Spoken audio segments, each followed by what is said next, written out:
pakar-pakar akhlak ya, pakar-pakar etika peradaban. Itu tertampar betul ketika Nabi urusan ilmu itu mengabaikan itu kalau sudah urusan ilmu. Misalnya begini, ada urusan ilmu, ada mbak-mbak cantik atau ibu-ibu cantik. Itu dalam Islam itu diajarkan jangan sopan-sopan banget. Kata Nabi, karena kekuatan ilmu itu di atas kekuatan akhlak, di atas kekuatan adab.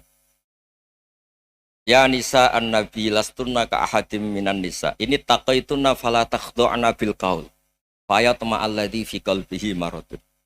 Misalnya ada mbak-mbak cantik, menarik, kemudian sopan misalnya sama Pak Fajarin sama dosen-dosen. Monggo binara. Wah itu bahaya pikirannya kemana-mana itu. Orang yang imannya pas-pasan, wih berarti mau. Maksud saya kalau cantik, menarik ketemu di jalan biarin aja dosennya mau kemana biarin aja. Gak usah dihormatin. Kalau dihormatin, Pak mau kemana sadar no bisa bahaya. Nah, biarin aja. Kalau tanya, Dek ini alamatnya mana? Cari sendiri Pak. Karena hanya dengan cara itu si Pak dosen ini gak kepikiran. Gak ada orang suka orang kedus itu gak akan. Tinggal sudah cantik, sopan. Wah bisa pikirannya macam-macam. Itu ilmu. Fala takhdu'na bil qaul. Kamu jangan terlalu lirih kalau ngomong. Fayat ma'alladzi fi qalbi maradun. Orang yang pikirannya masih kotor pasti berpikir yang negatif. Anda mungkin demi sopan sama dosen Anda. Tapi sejauh mana dosen Anda juga berpikir positif. Itu kan uji iman sama uji nyali. Nah, sama pejabat yang sopan sama kiai mungkin punya Alphard, punya Robicon, punya terus bawa uang banyak.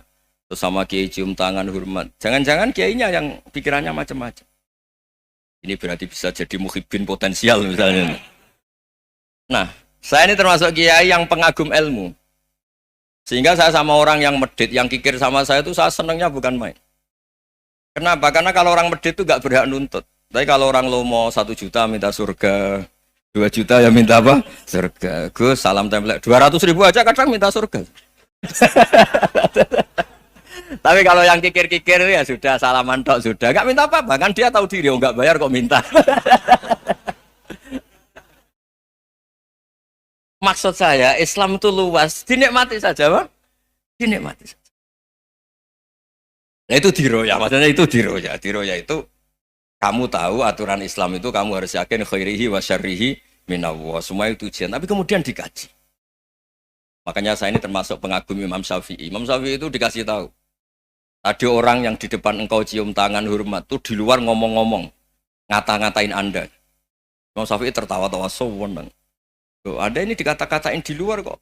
Kok enggak kamu anggap munafik malah tertawa. Berarti saya wibawa, di depan saya enggak berani. Dianggap enteng saja. Dibilangin, sebagian orang kampung sini enggak suka sama engkau. Baguslah, enggak akan pinjam uang sama saya. Di mana-mana orang pinjam minta tolong tuh karena seneng. Kalau benci kan enggak.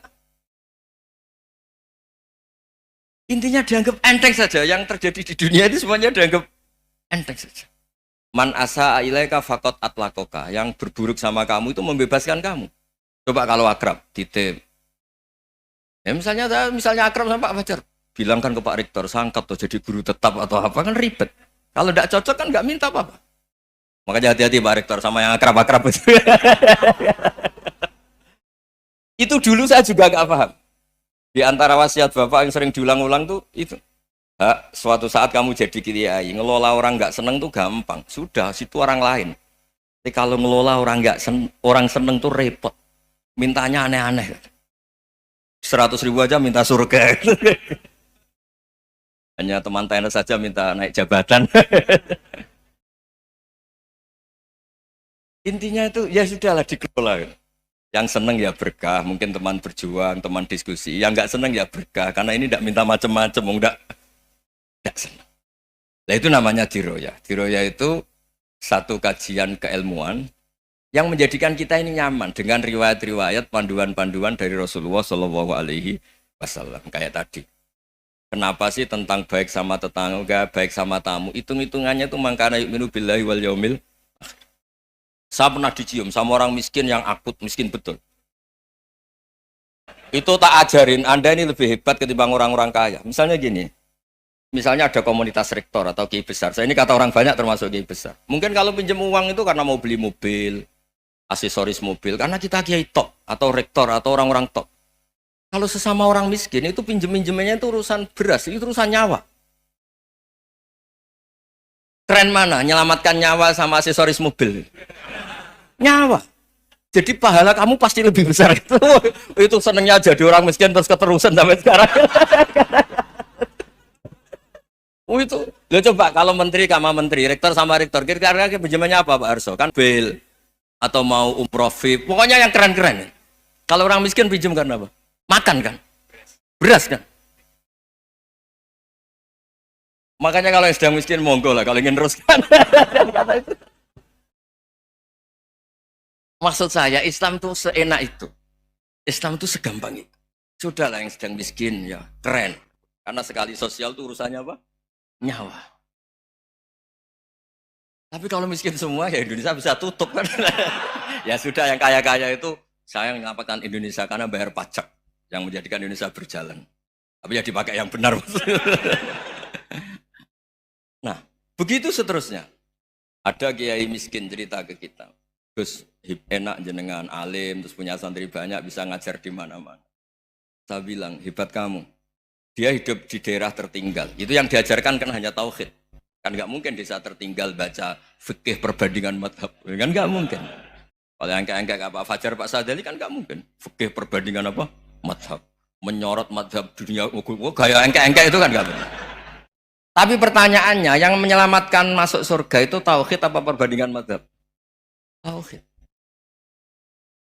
Ini hanya mengajarkan fardu kifayah sunat-sunat. Ini Anda mengajarkan fardu ain. Surganya dulu kamu. Oh terus senangnya jadi kayak gitu. Karena yang diajarkan apa? Tauhid. Sementara kita yang gaya-gaya ini ajarkan perbandingan apa? Madhab, studi banding ke Al-Azhar kemana-mana. Ini enggak, tauhid. Dari orang nyembah pohon jadi nyembah Allah Ta'ala. Keren enggak? Keren. Jadi terus kiki sama saya senangnya bukan karena tak bela. Tapi ada yang agak kurang ajar tanya saya. Kalau itu hebat kenapa Gus gak mau jadi kayak itu? Waduh. Wah ya repot kalau pertanyaan. Terus tak jawab, kalau saya jadi kayak itu, kamu ngangsu ilmu dari mana coba? Ya dari jenengan, ya kalau sama gobloknya enggak bisa. Ya sudah Gus aja yang jadi kayak besar. Maksud saya, ya sudahlah kita begini seperti yang saya ajarkan di sini, saya sarankan supaya orang itu tahu. Ini namanya diroyah, apa? Makanya kata Imam Ghazali itu kalau kamu ingin sopan gampang melihat anak kecil, wa aqallu minni dzamban, dia dosanya lebih kecil. Karena masih kecil kan, tentu secara dosa enggak banyak. Kalau melihat orang yang tua, wa aktsaru minni ibadatan, dia tentu ibadahnya lebih banyak karena umurnya lebih banyak. Sehingga terus semua orang lain tuh di depan kita itu hebat. Ya semua orang lain sama misalnya Pak ini rektor, Pak Fathul Wahid rektor. Tanggung jawabnya lebih banyak, berarti pahalanya lebih banyak. Tapi sama, ketika melihat Nyon Sewu, melihat pegawainya yang secara lahir di bawahnya, ini tanggung jawabnya enggak banyak, pasti salahnya juga enggak. Itu yang diajarkan Rasulullah SAW, sehingga enak lah. Tapi kalau kita melihat orang lain selalu salahnya, itu pecundang.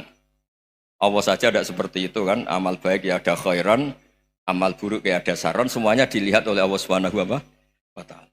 Saya itu punya teman Gus, agak beling, agak seenaknya. Dulu miskin. Wah itu seenaknya betul. Kayak kenal Tuhan sudah. Tak tanya, kenapa kamu seenaknya? 1 bulan tuh labanya bisa 200 juta sampai 500, sampai 1 miliar. Saya itu Gus, setelah duha itu perkembangannya bagus. Duha, sholat duha itu. Saya pernah miskin, kan kata, ingkana rizki fisama, wa ingkana qalilan, ya kalau fisama fa'anzilhu, terus wa ingkana qalilan fakasirhu, kalau sedikit perbanyak. Ini trennya sudah benar semua. Nah, wa ingkana haroman fatohirhu, kalau haram yang kau sucikan. Makanya saya seenaknya, kalau qalilan sudah fakasiru, paling trennya yang enggak benar juga fatohiru kata Mas. Dia yakin kalau yang enggak benar-benar sudah disucikan Allah, karena yang lain-lain sudah dari miskin sudah kaya, qalilan sudah fakasiru, paling yang haroman juga sudah fatohiru gitu. Tak tanya, lah kamu kok tahu? Polanya sudah ada Gus, karena sang qalilan. Kamu sembrono sama Tuhan kok begitu kan? Tapi apapun itu seneng saya.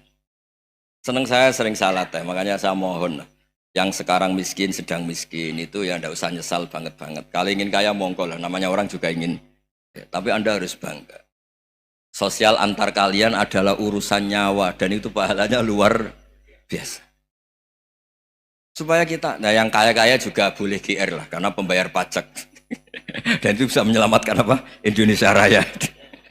Begitu seterusnya.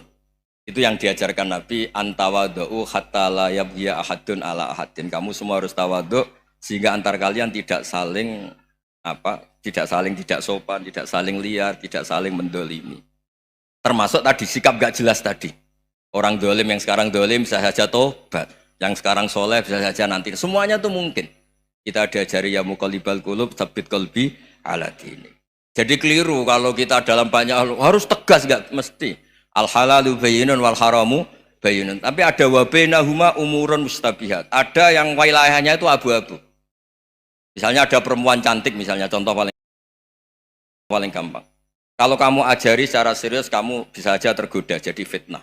Tapi kalau orang soleh gak berani ngajarin, kemudian digunakan orang fasik, malah menjadi orang nakal, kita juga tanggung jawab. Kamu mau tegas gimana? Wilayahnya sama-sama mungkin. Wilayahnya sama-sama mungkin. Yang dekat pejabat mungkin terkontaminasi KKN. Tapi kalau pejabat gak dekati orang soleh, punya perilaku yang gak soleh, yang repot juga Indonesia kan? Nah hal-hal seperti itu kita tidak perlu ngambil sikap. Maksudnya gak usah ngambil sikap, ya kita buktikan kalau milih satu madzhab, kita buktikan semuanya lebih baik, semuanya lebih bermanfaat, semuanya lebih berperadaban. Karena gak bisa dihindari wa bainahuma. Termasuk nyuwun sewu, saya mohon maaf sama mulai Pak Harso, Pak Lutfi sampai Pak Fathul Wahid. Saya ini termasuk kiai yang gak suka dekat sama orang-orang top. Bukan karena hasud. Memang konstitusi kiai harus gitu, la tamuddanna ainaika. Kenal orang lebih tinggi itu kan resiko. Misalnya saya kiai desa, mungkin punya keri tua sudah seneng, punya kijang tua sudah seneng. Gara-gara kenal Pak Wahid naik Camry, waduh kok saya kalah itu. Kenal orang itu kan resiko. Mungkin dosen-dosen sini kalau kenal saya di Rembang juga resiko. Di sini gak ada cium tangan, melihat saya dosen, wah gak enak jadi dosen. Jadi memang harus dibatasin. Sekiranya mungkin orang terus, karena latamud dan nanawa ainaika ilham. Kamu jangan sering melihat orang lain yang mungkin secara lahir dapat nikmat yang lebih tinggi timbang Anda. Kalau kamu gak bisa ngelola hati Anda bisa hasut, Anda bisa dengki. Paling tidak Anda bisa ada syukur. Saya itu sering didolani pejabat. Juga sering melihat pejabat di TV-TV. Naik mobil aja ada yang naikkan. Bahkan kalau wudhu itu anduk aja ada yang bawa. Itu kalau yang nggak kuat, weh naik jadi pejabat.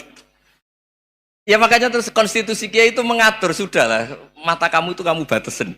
Jangan melihat sesuatu yang potensi ya, potensi menjadikan Anda tidak apa syukur. Jadi saya mohon, ini memang konstitusi saya sebagai kiai, jadi saya tapi di hati saya tetap akrab. Saya doakan semua untuk UI, untuk semua orang Indonesia kita doakan. Kita ingin semuanya tambah baik, tambah baik. Oke, ngoten mawon. Assalamualaikum warahmatullahi wabarakatuh.